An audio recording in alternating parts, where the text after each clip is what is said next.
Welcome to the font of all footy knowledge that is hot scores among the topics today. Youth football, gay footballers and a malfashioner, a Matt Le Tissier retrospective, transfer trauma and RS Ultras.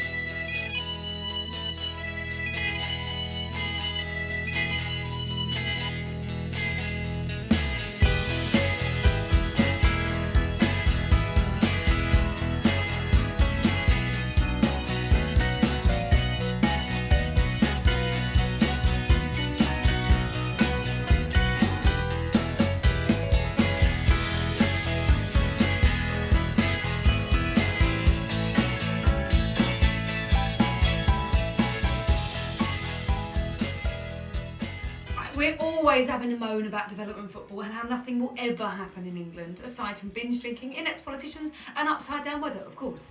Hope is a fine thing, but the more and more I read about it and speak to other writers and coaches about it, the more I realise that youth football is in a dreadful place in this country. Some of the coaches, they might be well-meaning, but they seriously haven't got a clue. At Board in 1974, Hugh Langton, UEFA A licensed coach, reported on Monday night that an under-11s team he was observing were only doing fitness coaching in training, not a ball in sight. They have to wait until Thursday to use their feet the way God intended. Now, Tito Villanova, Barca number 2, says if a player needs to run to focus, then that's fine, but to train, it should always be with the ball, and especially if you're a kid. No harm in relevant fitness work being incorporated into a training session, but the kids want the ball at their feet. It's not an athletic session, is it?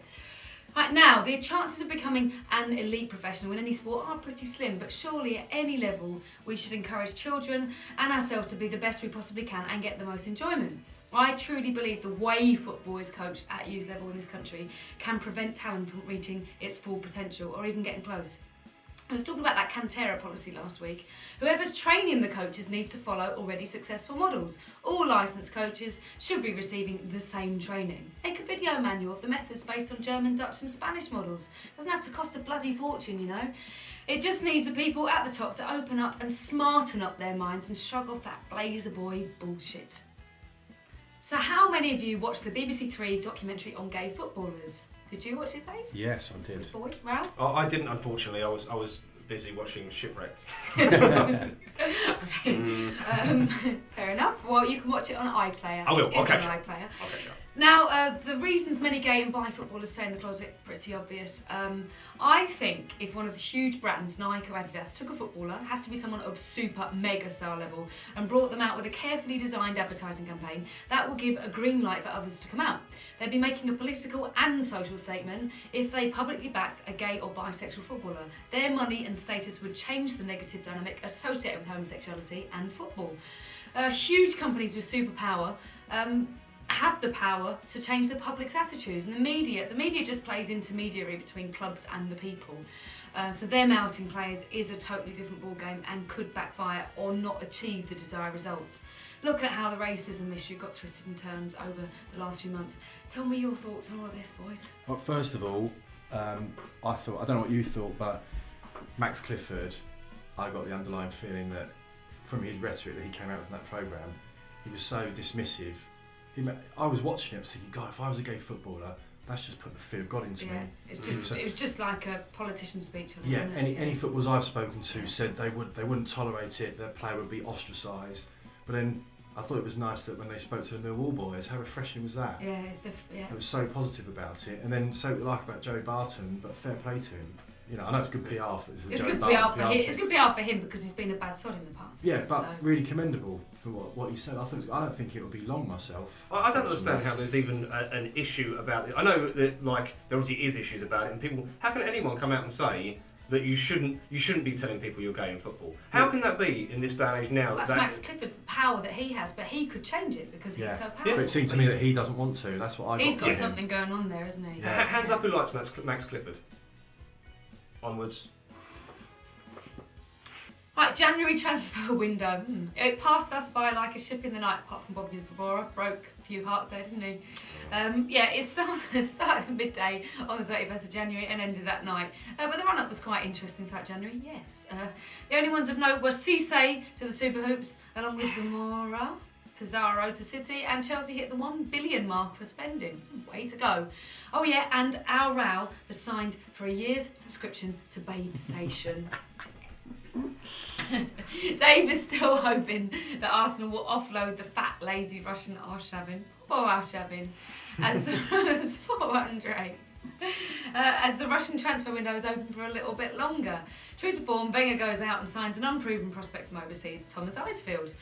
What does that say about the academy over there? Oh, come on, what do you think about Wenger and his bits, Dave?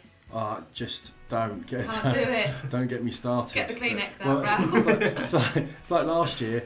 He comes out and says we're overloaded. Our squad's overloaded. That's why I'm not signing anyone. And we've got players coming back. No one after Mata and failed. Well, yeah, and then goes out and signs 5 players on the last day. So the same thing this season. So we've got players in the squad that are good enough to come through, like Miachi.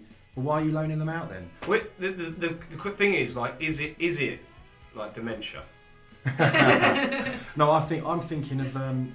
Well, I've planned it. I'm going to do a huge flag with Nero, Emperor Nero question mark or skin, and we take it for the Tottenham game, hang it opposite him. Nice. See what reaction I get. So that if they see that, that's you. Yeah. Nice. Keep your eyes on the TV. Zoom in on him, Sky. Rumours are that Arsenal's saving the woods for summer for some serious players. Either that or he's not spending to make way for his own replacement. The window is even less predictable than election night, but Sky make more of a meal of it. Lose the January transfer window, keep loan options open, force the big clubs to play some of the boys they've spent a mint on honing over the years, if any of the big stars get injured. Let's inject some spark and spirit back into the Premier League. And what about banning loans of all players over 21? Get the youth burgeoning. The key point is that across Europe, everybody seems to have tightened the purse strings. The average fee has dropped like a stone since 2009. Tomorrow for 4 million, really? What would he have gone for 18 months ago? And what would Carroll be worth in today's market?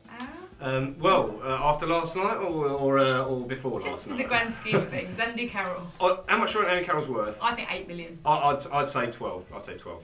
Dave? Yeah, couldn't give a shit. But maybe Arsenal really does know. Maybe Arsenal knows. Maybe Arsenal, yeah, maybe He's Arsenal. too old for Arsenal anyway. And he's English. Right, this is our Ultras section where we big up some passionate fans from further afield to compare it with our sanitized debacle. Greek club Aris from Thessaloniki, they finished 6th in the Greek Super League last season, and boy do they know how to party in their bright yellow kit. Look at how many people fill the stand and how much noise are they making. Enough respect for Aris. Enough respect.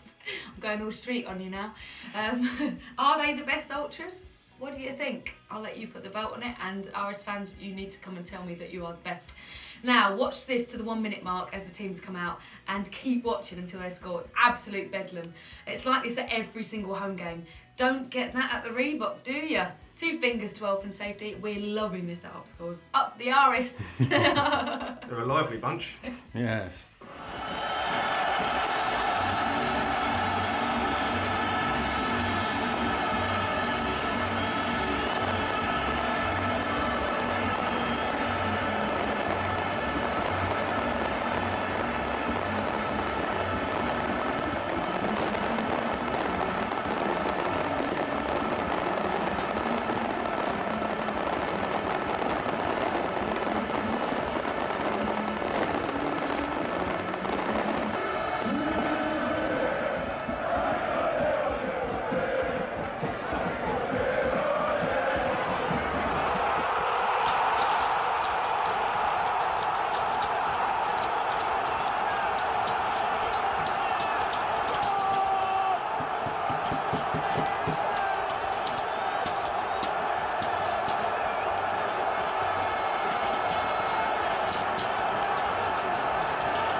Going back, this week's Hot Scores retrospective is on Matthew Le Tissier.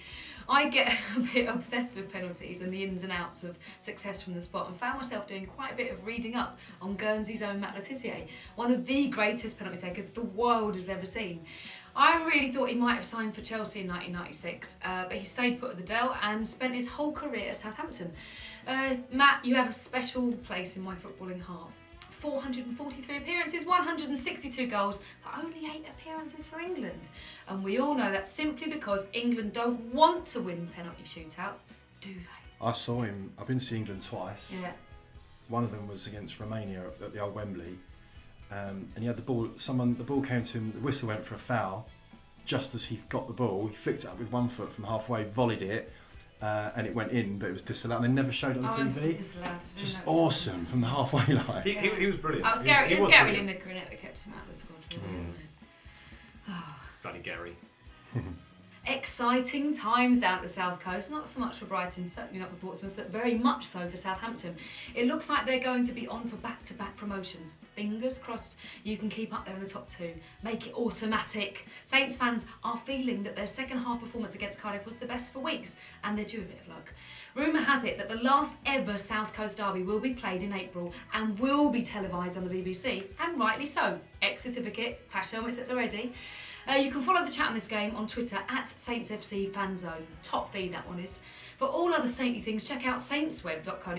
It's probably the best fans forum I can see, covering all things with some top chat going on. Alright, a bit of Twitter question now from Il Trecatista. He wants to know what the hottest score is. Please tell us the highest temperature a Premier League goal has ever been scored at. Brilliant question. From Michael Fish. Well, I've done a little meteorological research, and April 2011 was the hottest on record since 1910. The highest temperature was recorded at Wisley in Surrey on the 23rd of April. Chelsea are geographically closest and have tons of fans in that neck of the woods. They nailed West Ham 3-0 that day. I was at the game, and Torres scored his stuck in the mud boot goal, you know. That one, Yeah. that goal that he scored last season. You mean the 1910, you say? 1910. But about 15 minutes into the game, it tipped down with like biblical style flooding. So I can't be entirely precise, but it would have been Chelsea or from the Spurs versus West Brom game, which was 2-2.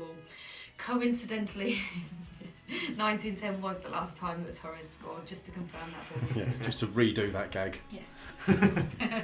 Tell you something. Was it America 1994? That was hot, wasn't it? Didn't even qualify England. Ireland were playing. No, but I just remember feeling sorry for the players at the time. Thinking, And what's the other one? Korea. Korea. Oh, that was Did you fun. feel sorry for Ireland though? Because I thought it was quite funny. What, them going out? No, when they were all boiling hot and moaning, and yeah. Jack Charlton with his silly little cap on, his little And he had a ruck McDonald's with the cap linesman. on. Yeah, I That'd was- be John Aldridge. Wasn't that the 1-0 against Italy, the American World Cup? Wasn't it the Yeah. Ray Houghton lob? yeah, but there was another game where he threw a massive wobbly, wasn't there? Oh, was it? Mexico. He went mental against Oh, Mexico. yeah. Just want to give a shout to Rocco Ramisola, or Ramiscola as I like to call him. He runs a great site called thefootballexpress.co.uk. Top writer on Italian and English football. Ooh. Exotic. Well, that's it for another week. Don't forget to say hi on Twitter, subscribe to the channel, and get on the blog site too. Right, our hag. This week's Hot Scores Awesome Girl is the very talented lady who was on our screens with the BBC Three doc on gay footballers, which we've covered already. She seems affable, super intelligent, empathetic, and last but definitely not least, she's absolutely beautiful. Amal Vashnu. There's only one Vash for us.